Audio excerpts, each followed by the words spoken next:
भारत का दुश्मन, लश्कर का कमांडर और हाफिज सईद का करीबी सैफुल्लाह खालिद ढेर हो गया है। आपको पाकिस्तान की सिंध में गोली मारी गई है, उसको बता दें। सैफुल्लाह के जनाजे में कई आतंकी दिखे, उसकी लाश को पाकिस्तानी झंडे में लपेटा गया। ऑपरेशन सिंदूर के बाद पाकिस्तान में लश्कर के टॉप आतंकियों की सुरक्षा में पाक आर्मी और ISI ने इजाफा किया था। सैफुल्लाह को भी लश्कर की तरफ से घर से ज्यादा बाहर निकलने के लिए कहा गया था, लेकिन कल उसको घर से निकलते ही गोली मार दी गई।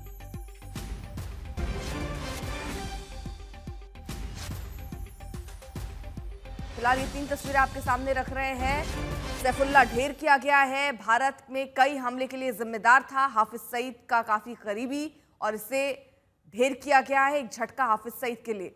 अरविंद हमारे साथ, हमारे सहयोगी इस वक्त जुड़ चुके हैं।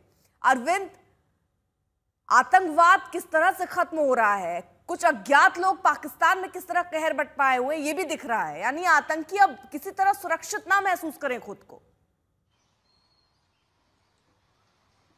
बिल्कुल, और कम से कम पाकिस्तान में तो ऐसा होता ही दिख रहा है। ये जो सैफुल्लाह है, इसका मारा जाना लश्कर तोयबा के लिए, हाफिज सईद के लिए एक बड़ा झटका है, क्योंकि हाफिज सईद के कई ऐसे करीबी आतंकवादी हैं जो इंडिया से वांटेड थे, वो बीते 3 सालों में मारे जा चुके हैं। सैफुल्लाह की बात करें तो सैफुल्लाह लश्कर का नेपाल मॉड्यूल का इंचार्ज था और नेपाल में बेस बनाकर ये कई सालों तक रहा, और भारत में 3 बड़े आतंकवादी हमले, 2008 में उत्तर प्रदेश में रामपुर में CRPF कैंप पे हमला, 2006 में RSS के हेडक्वार्टर पर हमला, और बेंगलोर में 2005 में एक बड़ा हमला। इन 3 बड़े हमलों को नेपाल में बैठकर इसने अंजाम दिलवाया था। जब हमारी एजेंसियों को इस बारे में जानकारी लगी, तब सैफुल्लाह को हाफिज सईद ने पाकिस्तान के सिंध प्रोविंस में शिफ्ट करा दिया था, और वहां से वो लगातार आतंकवादी गतिविधियों को अंजाम दे रहा था, लश्कर के लिए आतंकियों की भर्ती कर रहा था। इंटरेस्टिंग यह है कि ऑपरेशन सिंदूर के बाद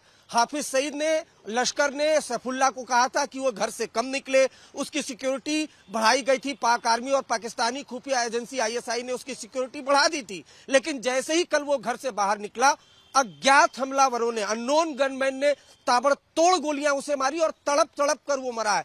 तो कहीं न कहीं जो पाकिस्तान में खासतौर से लश्कर के आतंकवादी हैं, वो डरे सहमे हैं, क्योंकि इसके पहले ऑपरेशन सिंदूर में जो लश्कर का हेडक्वार्टर है मुरीदके में, उसको मिसाइल से ध्वस्त कर दिया गया। तो हाफिज सईद की उल्टी गिनती तो शुरू हो गई है। बिल्कुल, आप नजर बनाए रखिए, आगे भी आपसे अपडेट लेंगे।